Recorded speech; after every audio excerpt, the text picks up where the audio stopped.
I'm going to keep it brief, and the subject matter basically is relating to Google Education and domain names. The domain name side kind of is self-explanatory, but the education side is basically where I want to focus on, and mainly because a lot of people are unaware or unfamiliar with Google Education. And we basically have been doing over the last few years, because this program has been going on by Google for the last couple of years. We've been doing a lot of setups and installations and helping organizations like schools with adopting this technology. So in a nutshell, basically, to give everybody an idea of Google Education, what it is, Google Education is basically most everybody that I'm speaking to has a Gmail account. Okay. And now if you're familiar that with your Gmail account, you have things like apps that are attached to it, a variety of different apps, apps for your file sharing, apps for your chat, apps for this, but they're all attached to your Gmail account. So what you can do is think of Google Education as an extension of this, and mainly in relating to the app side. So Google Education basically has a much broader scope of applications attached to it that you won't find in your normal Gmail environment. Okay, this will be dedicated to education and basically facilitates mainly for the organization of educational instruments and environments and tools for educational purposes. So in a nutshell, it would allow you to facilitate, for example, digital classrooms environments. Okay, not only facilitate digital classroom environments, but also to manage the data. So think of it this way. I'll give you a scenario during the pandemic, when everybody was in lockdown. Okay, I think the impact mainly was on the school side. Those schools that had Google Education implemented and understood the system were actually able to, through the system, continue with their education on a day-to-day basis, because now they could facilitate their educational programs through their digital infrastructure. But schools that were not familiar with Google Education relied on their, you know what, if the child is not in the class, the child's not getting educated. If the child doesn't have access to internet, the child's not getting educated. And not only that, they didn't have the environment and the infrastructure to be able to facilitate that digitally. So look, when it comes to digital technology and education, I think that's one of the biggest gaps that we have in the country, in the sense that, look, you can't have the technology if you don't have access to the internet.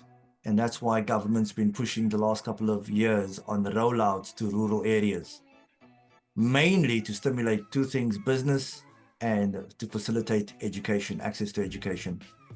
And the quickest and the most efficient way to access the government can't build more schools quick and fast enough, you know what I mean, and maintain these schools.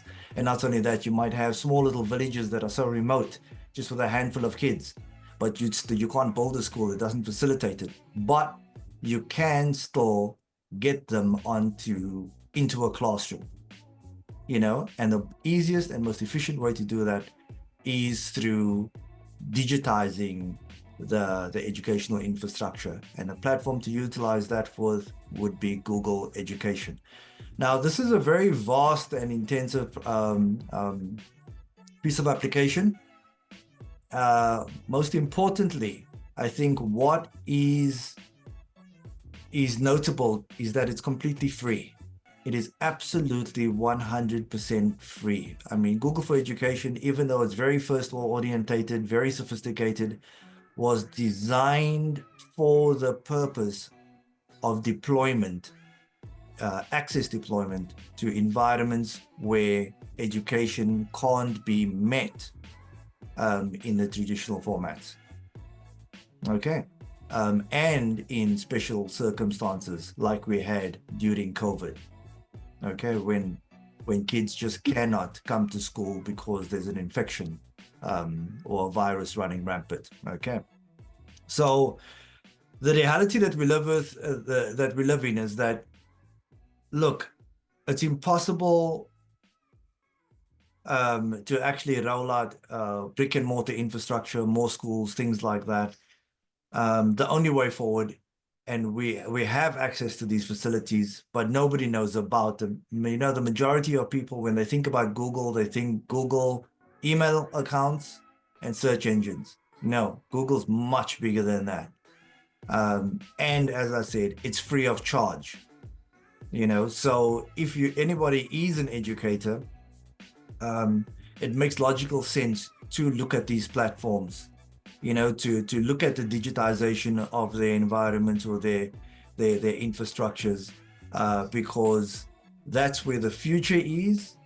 Not only will they be able to access or bring education to a broader scope of the population that is mainly based in the rural environments, but they'd be able to do it in a more efficient way, you know, and a way that also will be able to be way more managed.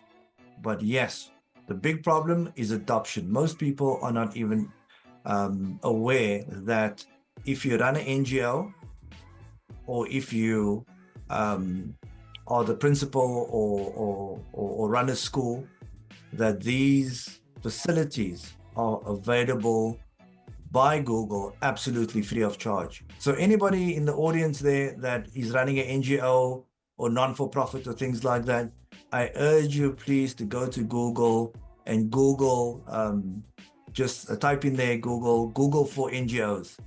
You'll notice that, you know what, if you have an NGO that has all its paperwork, these facilities are available. And trust me, spend a little bit of time and they will transform your business. You'll be able to organize yourselves better through your email and things like that. And they're all completely free of charge. Okay. And if you need more assistance or more guidance with that, most of you know how to access Kodishan. You know what I mean? Inquire by him. He'll be able to guide you or lead you and tell you, you know what I mean, where to go, who to apply, how to go about the application process and things like that. And if you're an NGO or a school, it will be no direct cost to you. I do know that there are programs being rolled out now to onboard schools to Google Education. But still, you know what, it's not going to be enough. A lot of people, like I'm sure a lot of you were not aware of Google for NGOs and Google for educators. And just a note relating to the domain name side. The domain name element is just a brand. So whatever, if your company is Lungi something.co.za or lungi.org.za, which is going to be your digital brand, okay, that your NGO will be, or the software provided by Google will directly connect with your brand. Okay, so all your emails will be info@lungi.org.za. Okay, so that's where the actual software itself connects directly to your digital brand.